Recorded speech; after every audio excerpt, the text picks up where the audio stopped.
साथियों, स्वागत है आपका राजर्षि क्लासेस पर। मैं प्रिया आज आपके साथ एक बहुत ही इम्पॉर्टेंट वीडियो पर डिस्कशन करने वाली हूं, जो है लर्निंग डिसेबिलिटीज़ का, जिसको हम अधिगम अक्षमता कहते हैं। ये जो टॉपिक है ये आपका English pedagogy as well as Hindi pedagogy दोनों के लिए इतना ही महत्वपूर्ण रहने वाला है।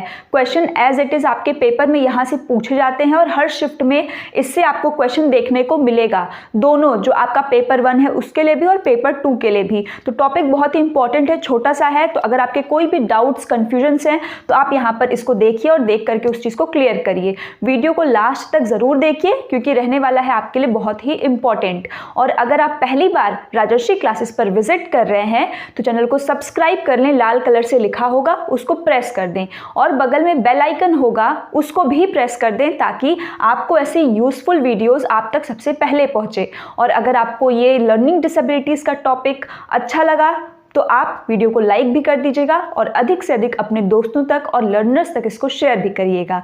तो आइए हम स्टार्ट करते हैं। तो हमारा टॉपिक क्या है? Learning disability. तो पहले तो लर्निंग डिसेबिलिटी या फिर लर्निंग डिसऑर्डर या फिर लर्निंग डिफ़िकल्टीज़, तीनों इसी को हम कहते हैं। अब ये क्या होता है? अधिगम अक्षमता कहते हैं या अधिगम में कठिनाई। तो होता क्या है ये, पहले ये जानना ज़रूरी है हमारे लिए। तो देखिए, जब हम बात करते हैं लर्निंग और डिसेबिलिटी, डिसेबिलिटी का मतलब है क्या है कि आप कोई चीज़ कर नहीं पा रहे हैं, इसलिए नहीं क्योंकि आपके अंदर क्या है, कैपेसिटी नहीं है, बल्कि इसलिए क्योंकि आपको कुछ ना कुछ प्रॉब्लम्स हैं। अब वो प्रॉब्लम्स आपके बॉडी से रिलेटेड हैं, ठीक है। तो लर्निंग क्या है कि जो हम सीखते हैं और उसमें आने वाली कठिनाई, कि जब आप कोई कार्य को करने जाते हैं, करते हैं, उस समय आने वाली कठिनाई ही क्या है, लर्निंग डिसेबिलिटी।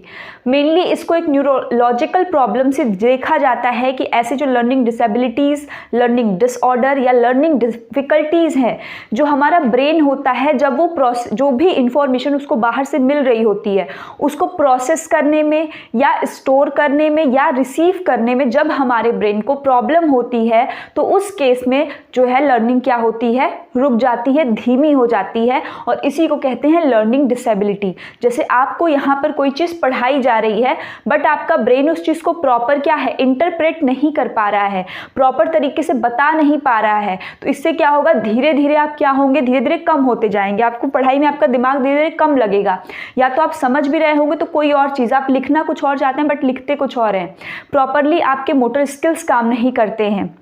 इसके पीछे वेरियस रीजंस होते हैं, ठीक है। तो ये रीजंस आपके हेरिडिटी से भी जुड़े हो सकते हैं और इन्वायरमेंटल फैक्टर्स भी हो सकते हैं। मतलब जब आप अपने माँ के गर्भ में थे वो फैक्टर्स भी इस पे होते हैं और जब आप बाहर इन्वायरमेंट में आए वो फैक्टर्स भी हो सकते हैं।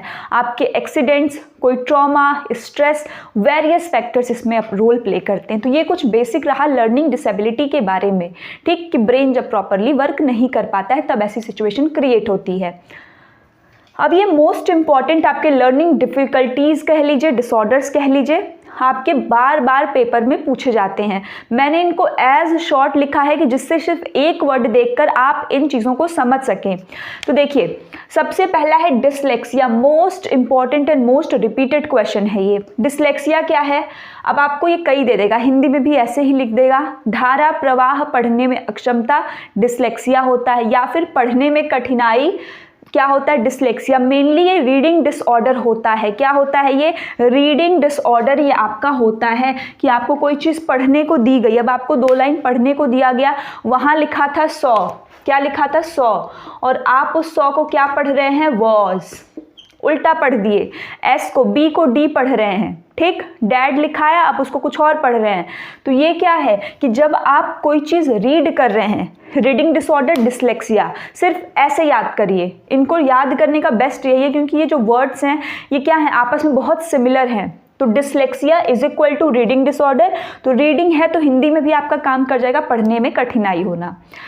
डिसग्राफिया, ग्राफिया जो है आपका, ग्राफिया से पकड़िए राइटिंग, जो हमने इंग्लिश पेडागोजी में भी इस चीज़ को कवर किया है कि ग्राफिक्स का मतलब क्या है, राइटिंग। तो डिस्ग्राफिया क्या है, लिखने से संबंधित जो कठिनाई, जो विकार होता है, मींस राइटिंग रिलेटेड जो डिसऑर्डर्स होते हैं वो आपके किस में आते हैं, डिस्ग्राफिया के अंतर्गत आते हैं। अब ये इंपॉर्टेंट चीज़ है कि जो बच्चा डिसलेक्सिया से ग्रसित होगा, जो बच्चा पढ़ेगा गलत तो वो लिखेगा भी तो गलत ना। अगर आपने 100 को वॉस पढ़ा है तो आप लिखेंगे भी तो गलत ही। तो इसका मतलब क्या है, ग्राफिया में क्या आएगा, लिखने से संबंधित संबंधित। ठीक, तो dysgraphia writing related disorder, dyslexia क्या है आपका reading related disorder. I hope कि दोनों अब आपको अच्छे से आ गए हो। Dyscalculia, कैलकुलिया that means calculations, calculation से रिलेटेड, गणितीय गणना जिसमें आपको करना हो, उसमें डिफिकल्टीज आ रही है, मल्टीप्लिकेशन जितने भी उसके सम्स आप देखते हैं, तो ये क्या है डिसकैलकुलिया। कैलकुलेशन से आप इसको सिंपली याद रख सकते हैं। ठीक, कैलकुलेशंस। डिस्मॉर्फिया, डिस्मॉर्फिया क्या है, डिस्मॉर्फिया दैट मीन्स कि एक ऐसा भ्रम, भ्रम क्या होता है, तो भ्रम वो होता है कि आपके सामने कोई चीज़ है और उसको देख के जो चीज़ है आप वो नहीं समझ रहे हैं, बल्कि आप उसके अलावा उसको क्या समझ रहे हैं, गलत समझ रहे हैं।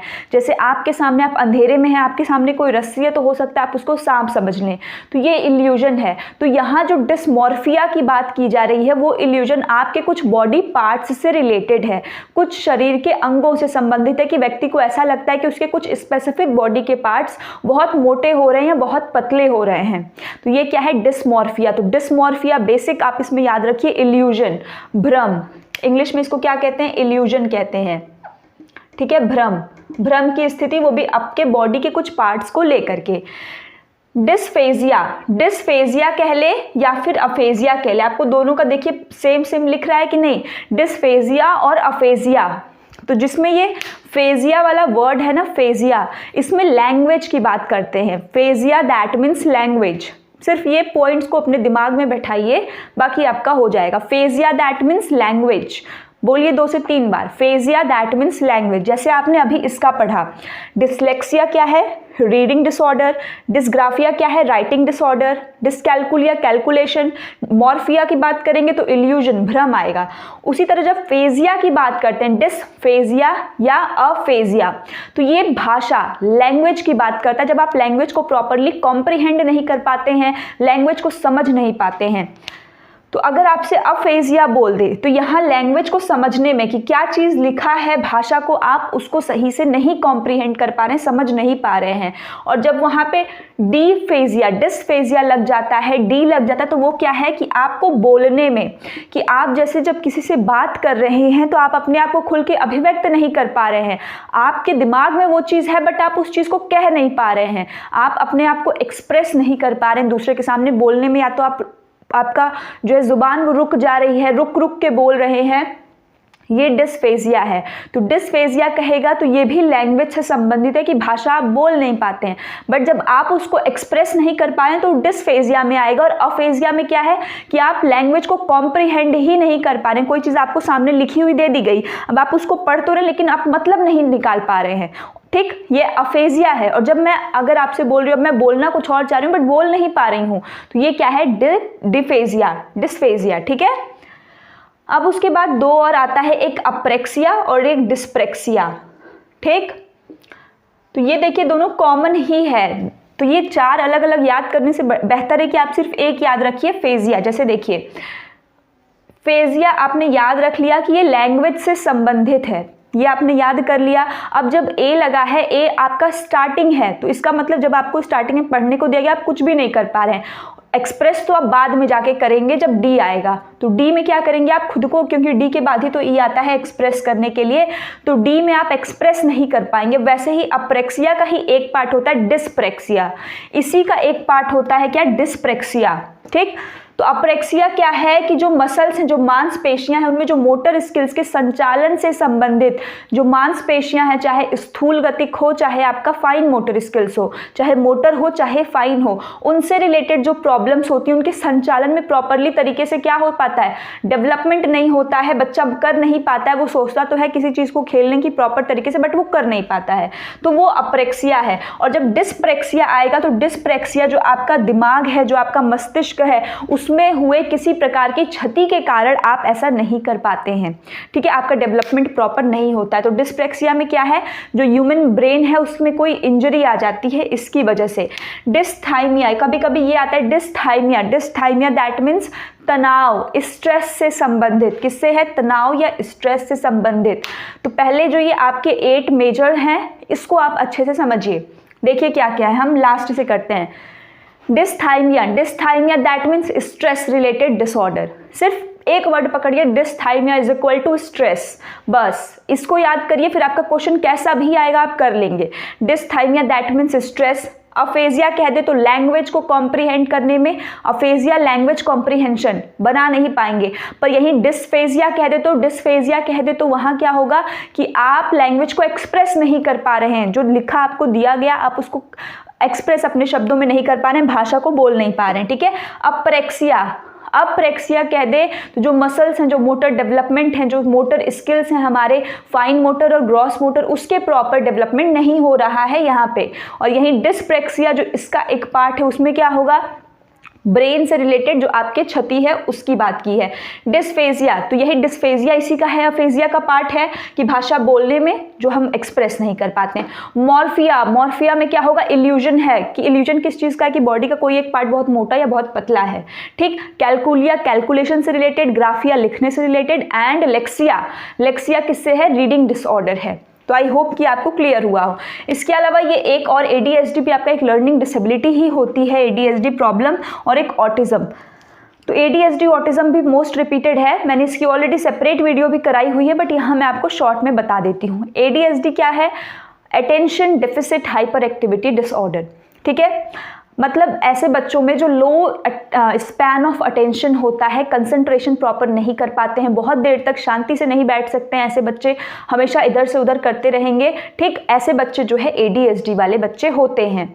ऑटिज्म वाले कौन से बच्चे होते हैं, ऑटिज्म में कई सारी प्रॉब्लम्स एक साथ आती है, ये एक अम्ब्रेला टर्म है जिसमें कई सारे प्रॉब्लम्स आपको देखने को मिलते हैं। ऐसे बच्चे खुद को आइसोलेट रखना, अकेला रखना पसंद करते हैं, सोसाइटी से कट ऑफ रहेंगे, किसी से ज़्यादा बातचीत नहीं करेंगे, बात करते भी हैं कम लोगों से तो आई कांटेक्ट करके वो कभी भी बात नहीं करते हैं। ये इनके कुछ खास जो है ऑटिज्म वाले बच्चों का क्या है, आपका कैरेक्टरिस्टिक्स है, ठीक है।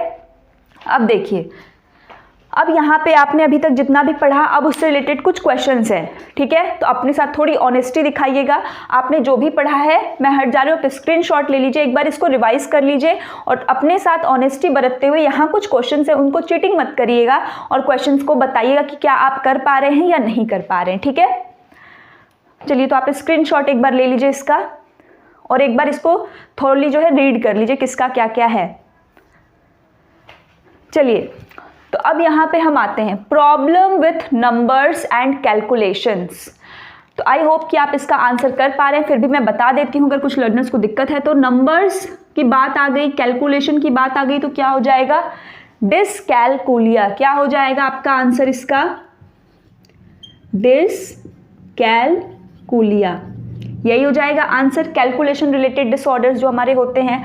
लर्निंग डिसेबिलिटी, ये क्वेश्चन चूंकि इसमें ये पूछा है कि लर्निंग डिसेबिलिटी क्या है, उसका स्टेट बताना है। मीन्स वो स्टैटिक होता है, स्थिर होता है, डायनामिक स्टेट होता है, गतिशील होता है, या उसके ऊपर कभी वो चेंज नहीं किया जा सकता है या किया जा सकता है, चेंजेबल है। तो यहाँ यही इसके 4 ऑप्शंस बनते हैं। तो आप अगर कर पा रहे हैं तो बहुत अच्छी बात है, यहाँ उतना स्पेस नहीं है इसलिए मैंने ऑप्शंस को नहीं लिखा है। तो लर्निंग डिसेबिलिटी हमेशा याद रखिए कि ये जो है आप कंप्लीट तो नहीं बिल्कुल बच्चे को वो कर सकते हैं, बट ये मॉडिफिएबल होता है। आप इसको बच्चे के साथ लग कर लगातार कहीं ना कहीं जैसा वो है आप उससे अच्छा बेहतर उसको दिन पर दिन बना सकते हैं, ठीक है, बच्चे के जो है उस पर मेहनत करके। तो लर्निंग डिसेबिलिटी एक स्टैटिक स्टेट नहीं है बल्कि वेरिएबल स्टेट है, एक गतिशील अवस्था है, वेरिएबल स्टेट है जिसको कि हम बदल सकते हैं। क्या कर सकते हैं, चेंज होता रहता है समय के साथ, बच्चों में परिवर्तन देखा जाता है। जैसे अगर कोई बच्चा ADHD से ग्रसित है, अटेंशन कम है, तो प्रॉपर ट्रेनिंग करके उसके अकॉर्डिंग आप करिकुलम को करके सब चीज़ करके उसकी अटेंशन को बढ़ा भी सकते हैं पहले से। Child can not distinguish between, अब क्वेश्चन एक है बट यहाँ मैंने 2 क्वेश्चन इससे बनाया है, आपको दोनों का आंसर देना है। जो बच्चा है वो डिस्टिंग्विश नहीं कर पा रहा है, ठीक।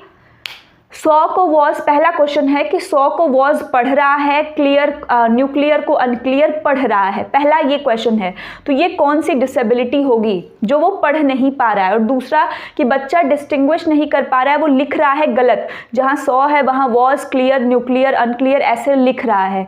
तो इन दोनों का आंसर क्या होगा, अगर रीडिंग कह दे पढ़ नहीं पा रहा है तो ये आंसर होगा डिसलेक्सिया। क्या होगा, डिसलेक्सिया। और अगर बच्चा राइट गलत करे, क्योंकि पढ़ेगा गलत तो लिखेगा भी गलत, तो यहाँ पे क्या हो जाएगा आपका डिसग्राफिया। क्या हो जाएगा आपका डिसग्राफिया, डिस्ग्राफिया हो जाएगा। क्लियर? लर्निंग डिसेबिलिटी इन मोटर स्किल्स। अब आप बताइए, हमने मोटर स्किल से रिलेटेड कौन सा पढ़ा था? तो देखिए, जब आपसे बोले कि मोटर स्किल्स और साथ में हमने पढ़ा कि मोटर स्किल्स जो मसल्स है उनमें दो पार्ट हैं, एक अफेजिया है और एक कौन सा है आपका, ये कहाँ गया, अप्रेक्सिया। एक अप्रेक्सिया है और एक डिस्प्रेक्सिया, ये दोनों पार्ट है। तो यहाँ आपको ध्यान देना है दोनों ऑप्शंस पर कि आपको क्वेश्चन में ऑप्शन कौन सा गिवन है। क्यों? क्योंकि कई बार डिस्प्रेक्सिया भी, क्योंकि है तो इसी का पार्ट, तो जब ये पार्ट है तो मोटर स्किल इसके अंदर आ सकता है। तो इस क्वेश्चन में, ये इंपॉर्टेंट क्वेश्चन है, इस क्वेश्चन में आपको ये दोनों क्वेश्चन, ठीक, इसमें आपको ऑप्शन देखना है। अगर आपके ऑप्शन में कभी कभी अप्रेक्सिया नहीं दिया होता है तो डिस्प्रेक्सिया दिया है तो ये भी सही है, अदरवाइज ज़्यादा सही क्या है, अप्रेक्सिया। बट जैसा मैंने आपको बताया कि ऑप्शन जैसा दिया है आप उसके साथ जाएंगे, तो अप्रेक्सिया भी हो सकता है और डिस्प्रेक्सिया भी अगर ऑप्शन में दिया है तो वो भी आपका हो सकता है। ठीक है, तो ये आपको याद रखना है, इसका दोनों ऑप्शन हो सकता है बट दोनों कभी ऑप्शन एक साथ देता नहीं है। तो ये ध्यान रखना है कि अप्रेक्सिया है कि डिस्प्रेक्सिया है, तो उसके अकॉर्डिंग आप ऑप्शन में जाएंगे। अब ये एक इंपॉर्टेंट क्वेश्चन है, orthopaedically impaired children are likely to have. तो ऑर्थोपेडिकली का मतलब पहले मैं बता देती हूँ। वो बच्चे, ऑर्थो का मतलब होता है हड्डी, ठीक है, जो हमारी हड्डियाँ होती हैं, बोन्स होती हैं, उनसे जो बच्चे इम्पेयर्ड होते हैं, मतलब जिनकी हड्डी प्रॉपर नहीं होती है या कह सकते हैं आपकी टूटी हो, इस प्रकार से जो बच्चे मतलब चल फिर नहीं पाते, जिनकी हड्डियों की प्रॉब्लम होती है, वो बच्चों को इनमें से कौन सी प्रॉब्लम होगी? तो देखिए, अब ये क्या है कि ये क्वेश्चन काफ़ी ज़्यादा, मतलब आप कह सकते हैं कि थोड़ा सा वो वैसा क्वेश्चन है कि काफ़ी बार इसका आंसर को लेके काफ़ी वो हुआ था, बट यहाँ पे जो मैं आपको आंसर बता रही हूँ वो ऑथेंटिक आंसर है, जैसा सीटेट ने ऑफिशियल वेबसाइट पे अपने दिया था। देखिए, ऑर्थोपेडिकली इम्पेयर्ड चिल्ड्रन जो होते हैं, डिस्कैल्कुलिया, क्या अगर आपकी हड्डियों में कोई तकलीफ है, ऑर्थो आपने सुना होगा, ऑर्थो जो है घुटने के जो दवा हुआ होती है, तो ऑर्थो आपको हड्डी याद रखनी है। तो क्या ऐसे बच्चों को कैलकुलेशन करने में कोई दिक्कत होगी? कि आपके हड्डियों में अगर कोई प्रॉब्लम है तो उसे कैलकुलेशन का कुछ रिलेशन है? नहीं है। डिसलेक्सिया, डिसलेक्सिया क्या है? पढ़ने में। तो क्या अगर आपकी हड्डी में कोई प्रॉब्लम है या हड्डी आपकी सही नहीं है उसमें कोई, तो आपको क्या बोलने में उससे कोई दिक्कत होगा? डिस्थाइमिया, क्या उससे स्ट्रेस का जैसा कोई प्रॉब्लम होगा, तनाव से संबंधित? तो हाँ, अगर ऐसा हो सकता है तो आप तनाव में ज़रूर हो सकते हैं। बट डिस्ग्राफिया, लिखने से संबंधित, अगर आपके यहाँ पे ये नहीं दिया कि वो पैर का है कि हाथ का है, तो हो सकता है अगर हाथ की आपके मसल्स प्रॉपर नहीं डेवलप की हैं, आप लिख रहे हैं तो आप में मसल्स लग रहा है कि नहीं, आपका फाइन मसल्स, इस मोटर स्किल्स लग रहा है। तो जब आपके जो ऑर्थोपेडिक है, जो आपकी हड्डी अगर वो प्रॉपर तरीके से क्या है, डेवलप नहीं हुई है, अच्छी नहीं है, सही नहीं है, तो आपको लिखने में समस्या ज़रूर ही आएगी। ठीक है, तो इसका आंसर क्या होगा? डिस्ग्राफिया। ये आप तथ्य ज़रूर अच्छे से याद कर लीजिएगा।